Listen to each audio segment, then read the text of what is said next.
सवा लाख ते एक लड़ाऊं, चिड़ियन ते मैं बाज तुड़ाऊं, तभी गुरु गोविंद सिंह नाम कहाऊं।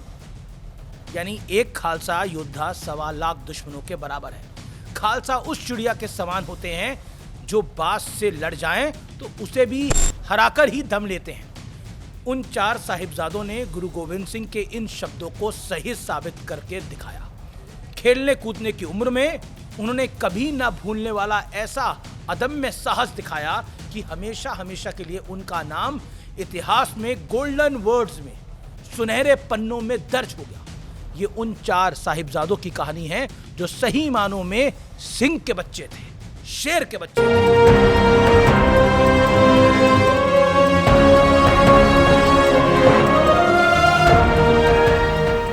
सत श्री अकाल दर्शकों, मैं हूं अमीश देवगन। सत्य और तथ्य में आज बात होगी वीर बाल दिवस की। सिक्की को सनातन की तलवार कहा जाता है, एक ऐसी धारदार तलवार जिसने सनातन की रक्षा के लिए अपनी गर्दन तक उड़वा दी, कटवा दी, सिर निछावर कर दिए, लेकिन सिर नहीं झुकाए और ना ही किसी का झुकने दिया। गुरु तेग बहादुर ने उस दौर में औरंगजेब को चुनौती दी जब वो बड़ी ही बेरहमी से हिंदुओं का जबरन धर्म परिवर्तन करा रहा था।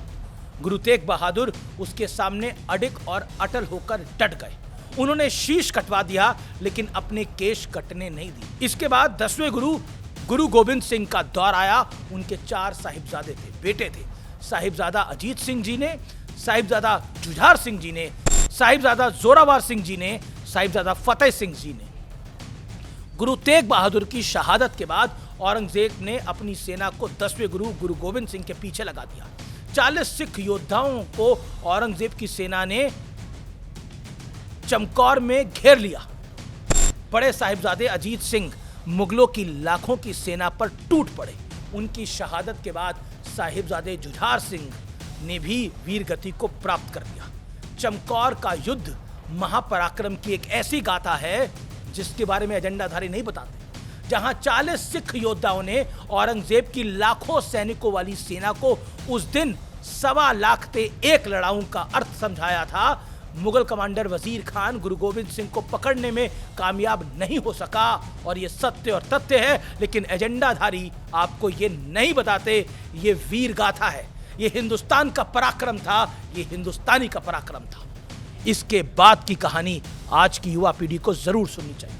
9 साल के जोरावर सिंह और 6 साल के फतेह सिंह को धोखे से वजीर खान ने पकड़ लिया। वजीर खान ने सोचा होगा कि बच्चे हैं, इन्हें आसानी से काबू किया जा सकता है। उसने दोनों साहिबजादों को खूब डराया, धमकाया और धर्म बदलने का दबाव डाला, लेकिन दोनों साहिबजादों ने अपने इंकार से यह साबित कर दिया कि वो किसकी संतान है। बौखलाए वजीर खान ने दोनों साहिबजादों को दीवार में जिंदा चुनवा दिया था। दीवार ऊंची होती जा रही थी और दोनों साहिबजादे वाहेगुरु जपते जा रहे थे। वाहेगुरु जी की फतेह। 26 दिसंबर का दिन साहिबजादों की शहादत को नमन करने के लिए वीर बाल दिवस के तौर पर मनाया जाता है। 2022 में प्रधानमंत्री नरेंद्र मोदी ने इसकी एक बड़ी शुरुआत की थी। शुक्रवार को भी दिल्ली के भारत मंडपम में एक खास कार्यक्रम हुआ। प्रधानमंत्री मोदी खुद उस कार्यक्रम में पहुंचे। उन्होंने कहा, वीर साहिबजादों ने मुगलों की मजहबी कट्टरता और आतंक के वजूद हिला दिया था। सुनिए मोदी ने क्या बोला। और आज से पहले किसी कांग्रेस की सरकार ने यह नहीं किया। क्यों नहीं किया, इसका भी कारण आगे आपको बताऊंगा।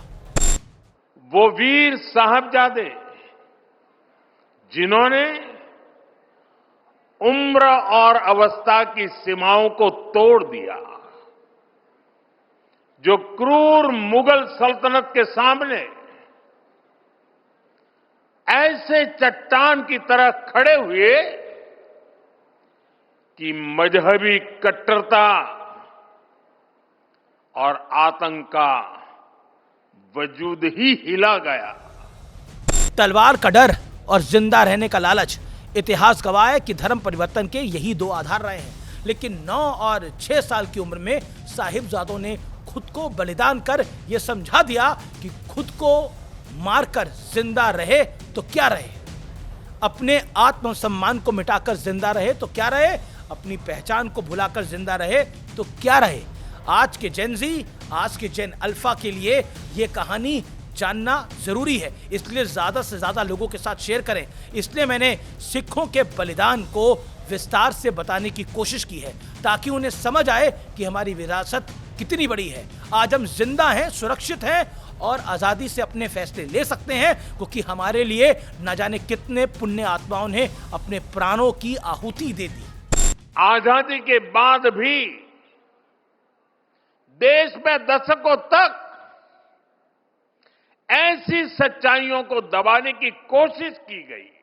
अब हम भारतीयों के बलिदान, हमारे शौर्य की स्मृतियां दबेगी नहीं।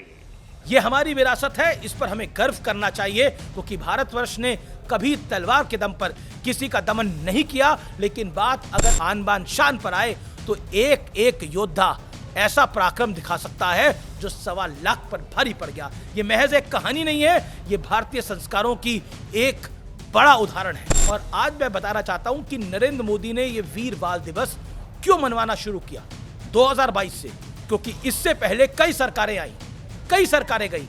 कांग्रेस की सरकार तो 60-70 साल थी, लेकिन वीर बाल दिवस उन्होंने नहीं मनाया, क्योंकि भारतीय संस्कृति पर गर्व करना, भारतीय संस्कृति को आगे बढ़ाना, ये देश के लिए बहुत बड़ा काम है।